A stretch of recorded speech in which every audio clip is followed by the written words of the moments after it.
that stress you're trying to avoid, perhaps it's something that you actually need. Now, I've been hot on this trail lately, and in my own life, I've seen it work, and I'm very driven to help other people kind of understand this concept.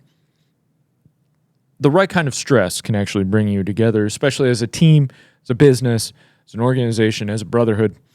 And I've really taken to this tagline of bond creates brotherhood. And Harvard Business Review actually wrote about this when they were setting out to talk about happiness. How do you build happiness in a culture, especially a business culture? And so they were studying NFL teams and Navy SEALs and that kind of thing. And what they actually found out, and I love stories like this because so often somebody sets out to prove a point in something and they end up actually with the opposite result. And it takes a lot of humility to recognize you've got it wrong and it's actually the opposite of what you thought. Now, when they set out to see, okay, how do these teams build happiness and culture and community, what they actually found, which they didn't expect, was that it was stress. It was attacking stress with the right lens together. And I've thought about this with especially SEAL teams, Special Forces. Now, this is just a thought. And I'd be curious about the statistics. There seems to be a methodical approach in those who are in Special Forces. More of a, it's a job, I do it, I get done. And you notice this sometimes in high stress positions, those people who just, they go in, they do their job, they get out. But at the same time, there seems to be this special bond in communities like that or sports teams. You know, when I was playing hockey, there was a community with your brotherhood. And those guys on the team, you might not have even liked some of them, but there was still this brotherhood ethic in it. And when you get into the real world and you get into your family life and your job life, a lot of times that brotherhood dissipates. And a lot of guys are wondering where to go.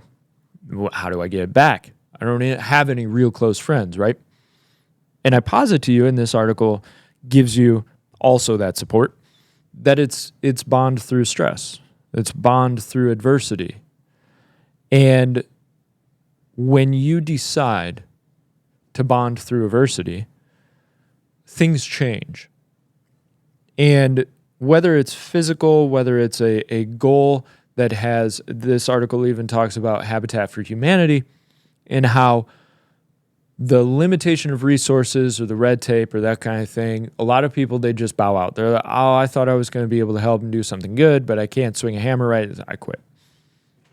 Others see it as a challenge, and they grow together in the stress of that adversity and those problems and those obstacles because they're overcoming for a bigger goal. And somebody next to you will prove who they are in the middle of the stress. Jordan Peterson talks about this of when he was working on the railroads in Alberta. These are hard, gruff, gritty guys, right?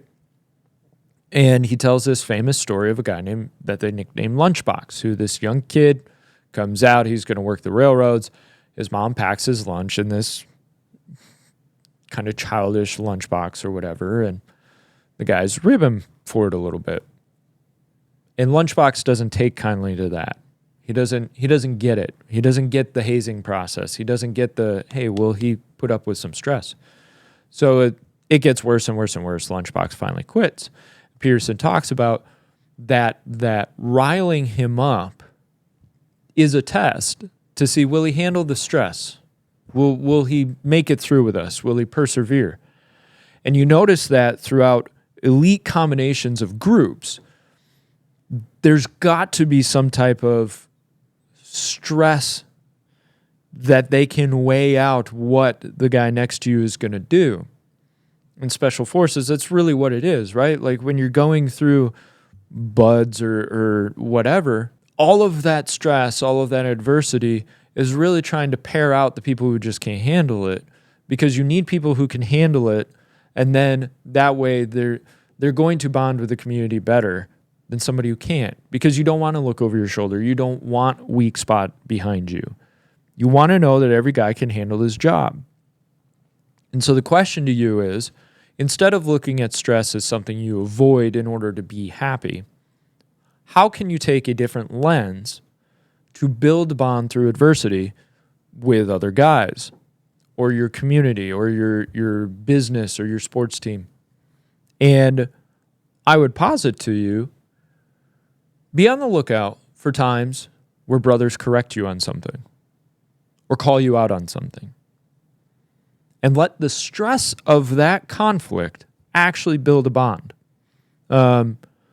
It's embarrassing when somebody points something out. I just had something literally before I started recording this, and bro, if you're listening, which you probably are, thank you. And it's embarrassing, like, crap, man, I forgot that, right? Humility says, dang, okay, cool. I'm going to get better because somebody's helping me by watching my back. How quickly we get offended when somebody comes to us and says, hey, I see this. Hey, you missed this. Hey, this is a problem. How dare you? You lost it. You lost the game because you weren't allowing the stress of that conflict to change you and help you move forward. But I also want to challenge you of maybe you need to put some stress in your life and you need to reprioritize some things a little bit. Maybe it's time for that workout you don't want to do. Maybe it's time for that project you've been avoiding.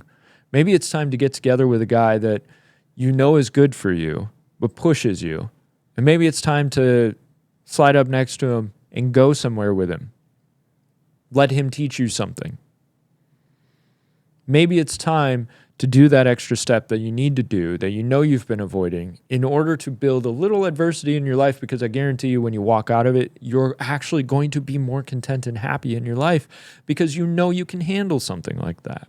Pay attention to the stressors in your life. Chronic stress is a different thing. That's something that we need to limit. But to train and develop ourselves, putting ourselves in some stressful situations and overcoming them is so vital to becoming who God means us to be.